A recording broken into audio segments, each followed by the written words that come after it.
दोस्तों, ये कहानी एक ऐसी लड़के की है जो अकेले ही जंगल में घूम रहा था और वहीं पर उसको एक खूबसूरत लड़की मिल जाती है जिसके बड़े बड़े पपीते देखकर वो उसका दीवाना हो जाता है। तो चलिए आगे देखते हैं ये दोनों जंगल में क्या क्या कांड करेंगे। लेकिन इससे पहले इस वीडियो को लाइक करके चैनल को सब्सक्राइब कर देना। तो मूवी की शुरुआत जीवू नाम के लड़के से होती है। पिछले हफ्ते ही उसके पिता की मौत हो गई थी और इस वजह से वह इन दिनों काफी उदास रहने लगा था। जीवू के पिता का जन्म एक जंगली कबीले में हुआ था और जीवू हमेशा से चाहता था कि वह एक बार अपने पिता के जन्म स्थान को देखने जरूर जाएगा। कुछ दिनों बाद जीवू उसी जंगल में पहुंचता है जहां उसके पिता का जन्म स्थान था। वह अकेला ही इस जंगल में आया था और उसके पास कुछ जरूरी सामान था।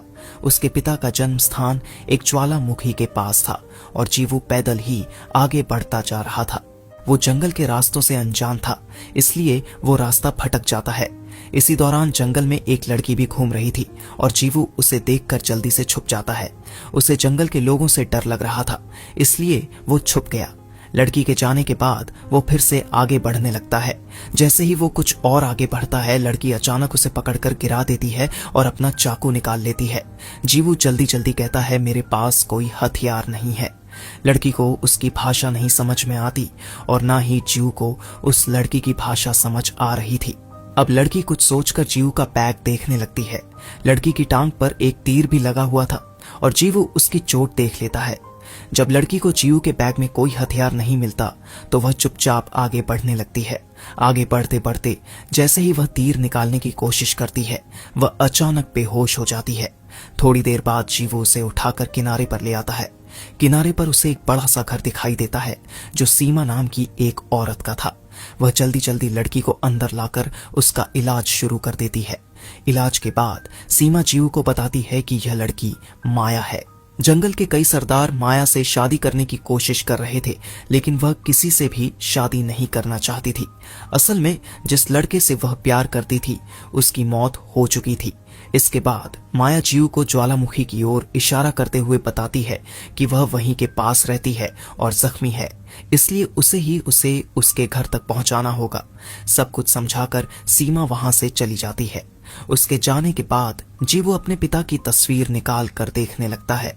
तस्वीर में जो ज्वालामुखी था वही सामने था और उसे उस जगह पर जाना था। 2 दिनों बाद जीवू और माया फिर यात्रा पर निकलते हैं। पैदल चलते चलते जीवू थक जाता है, लेकिन माया बिल्कुल भी थकी हुई नहीं थी। जीवू माया को अपने पिता की तस्वीर दिखाकर सब कुछ बताता है कि वह जंगल में क्यों आया है। माया उसकी भाषा तो नहीं समझ पाती, लेकिन वह यह जरूर समझ जाती है कि जीवू का पिता जंगली था। इसी बीच माया को जंगलियों को देखकर सतर्क हो जाती है। इसके बाद दोनों चुपचाप छुपकर आगे बढ़ने लगते हैं। माया जंगल के हर रास्ते को अच्छी तरह जानती थी, इसलिए वह तेजी से आगे बढ़ रही थी, जबकि जीवू का ध्यान माया के बड़े बड़े तरबूज और उसकी कमर पर चला जाता था। माया का बदन देखकर उसका गन्ना गर्म हो रहा था, लेकिन उसे माया से डर भी लग रहा था, इसलिए वह बेचारा कुछ कर नहीं सकता था। जल्दी ही दोनों समुद्र के किनारे पहुंच गए। किनारे पर एक बोट खड़ी थी जिसमें बैठकर दोनों ज्वालामुखी की तरफ बढ़ने लगे। रास्ते में उन्हें एक टापू पर एक बहुत बड़ा शैतान दिखाई देता है। इतना बड़ा शैतान देखकर जीवू की तो डर के मारे हालत खराब हो गई थी। शैतान ने भी उन्हें देख लिया और पकड़ने के लिए उनकी ओर दौड़ पड़ा। माया जानती थी कि ऐसे शैतानों से कैसे बचना है, इसलिए वह बिल्कुल शांत बनी रही। दोनों ने बोट की रफ्तार तेज कर दी ताकि शैतान से बचकर निकल सके, लेकिन तभी बोट का इंजन खराब हो जाता है। इंजन खराब होते ही माया सबसे पहले जीवू को पानी में धक्का देती है और फिर खुद भी कूद जाती है। जीवू को तैरना नहीं आता था, इसलिए माया तेजी से उसे पकड़कर पानी से बाहर निकालती है और टापू पर ले आती है। शैतान अब भी उन्हें ढूंढ रहा था, जबकि ये दोनों एक बड़े से पत्थर के पीछे छुपे हुए थे। जब शैतान को दोनों कहीं नजर नहीं आते तो वह गुस्से में वहां से चला जाता है। उसके जाते ही माया जीवू को होश में लाने की कोशिश करने लगती है। काफी कोशिशों के बाद भी जब जीवू को होश नहीं आता तो एक पल के लिए माया का मन हुआ कि वह उसे वहीं छोड़कर चली जाए, लेकिन कुछ सोचकर वह रुक जाती है और फिर से कोशिश करती है। इस बार जीवू को होश आ जाता है। अब दोनों फिर से आगे बढ़ने लगे थे।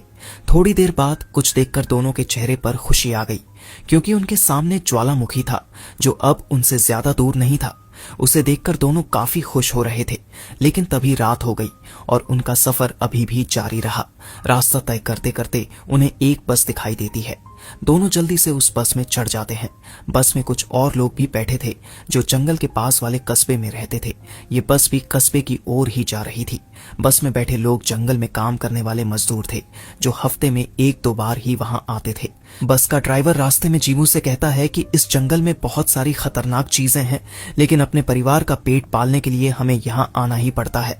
अगली सुबह होते ही माया की तबीयत अचानक खराब होने लगती है। ये देखकर जीवू जल्दी से बस रुकवाता है। बस रुकते ही माया उतर कर एक ओर जाने लगती है। दरअसल बस कस्बे की तरफ जा रही थी, लेकिन माया वहां नहीं जाना चाहती थी। उसने तबीयत खराब होने का नाटक किया था ताकि वह बस से उतर सके। जीवू भी माया के साथ जाने वाला था। तभी अचानक माया के सामने एक जंगली सरदार आ जाता है। वह हर हाल में माया को पाना चाहता था और वही था जिसने माया की टांग में तीर मारा था। वो तीर इसी सरदार के आदमियों ने चलाया था। माया सरदार से बचते बचाते जंगल में आ पहुंची थी और वहीं उसकी मुलाकात जीवू से हुई थी। अब सरदार माया को पकड़ने की कोशिश करता है, लेकिन माया दौड़कर फिर से बस में चढ़ जाती है। उधर जीवू सरदार को रोकने की कोशिश करता है, जिससे दोनों के बीच लड़ाई शुरू हो जाती है। सरदार काफी ताकतवर था और उसने जीवू पर कई वार किए, जिससे जीवू की हालत खराब हो गई।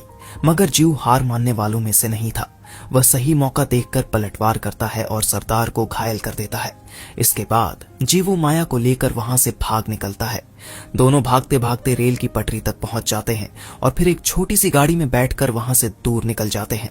सरदार और उसके आदमी दोनों को पकड़ने की कोशिश तो बहुत करते हैं, लेकिन कामयाब नहीं हो पाते। रात को माया और जीवू एक जगह रुककर आराम करने लगे। जीवू माया की खूबसूरत बदन की खुलकर तारीफ करता है।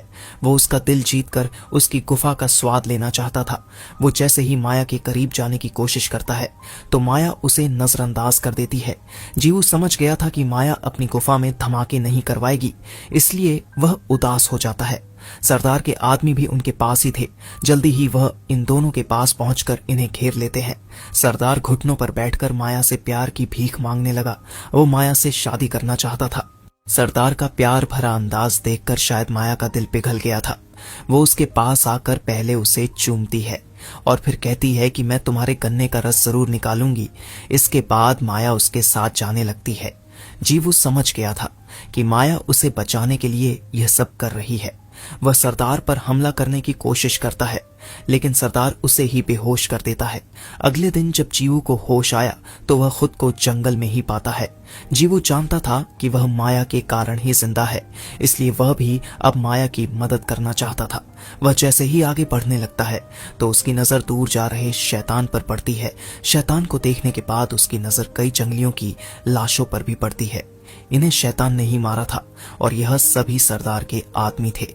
इसके बाद जीवू तेजी से ज्वालामुखी की ओर बढ़ने लगा, क्योंकि उसे पता था कि माया वहीं कहीं आसपास रहती है और सरदार का कबीला भी उसी इलाके में था।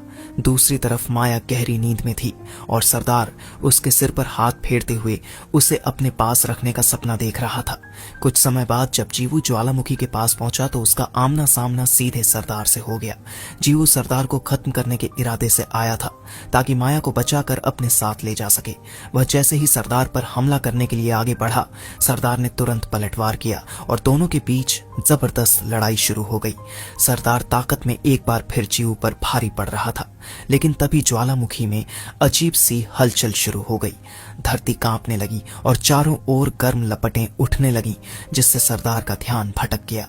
इसी मौके का फायदा उठाकर जीवू तेजी से अपना गिरा हुआ हथियार उठा लेता है और एक बार फिर पूरी ताकत के साथ मुकाबले के लिए तैयार हो जाता है। सरदार और जीवू फिर से एक बार भिड़ने ही वाले थे कि अचानक माया उन दोनों के बीच आ जाती है। माया नहीं चाहती थी कि और खून खराबा हो, इसलिए वह खुद को खतरे में डालकर लड़ाई रोकने की कोशिश करती है। मगर सरदार मौका देखकर झपटता है और जीवू भी बचाव में हमला करता है, लेकिन बीच में होने के कारण दोनों के हथियार गलती से माया को लग जाते हैं। माया की हालत देखकर जीवू घबरा जाता है। उसके चेहरे पर डर साफ झलकने लगता है। वह सरदार से मदद की गुहार लगाता है, लेकिन सरदार बेरहमी से उसे नजरअंदाज कर देता है और साफ मना कर देता है। जीवू अब माया को किसी भी हालत में बचाना चाहता था, क्योंकि अब वह माया से सच्चा प्यार करने लगा था। अब जीवू माया से सच्चा प्यार करने लगा था और वह भी माया से शादी करना चाहता था। लेकिन माया ने उसे चूमते हुए अपनी आखिरी सांस ली। माया ने जान दी क्योंकि वह जीवू को बचाने के लिए ही सरदार के साथ गई थी। माया का बलिदान दिल को छूने वाला था और अब जीहू को समझ में आ गया था कि प्यार कभी भी आत्म त्याग से कम नहीं होता। माया ने अपनी जान देकर उसे बचाया, लेकिन अंत में उसने वही किया जो वह चाहती थी। कहानी के अंत में जीवू अपने घर की तरफ बढ़ने लगा। उसने अपने पिता का जन्म स्थान तो देख लिया, लेकिन साथ ही वह माया को हमेशा के लिए खो चुका था। वह अब अकेला था, लेकिन माया के बिना उसे उस जंगल की सच्चाई का एहसास हो गया था। इस तरह इस कहानी का यही अंत हो जाता है।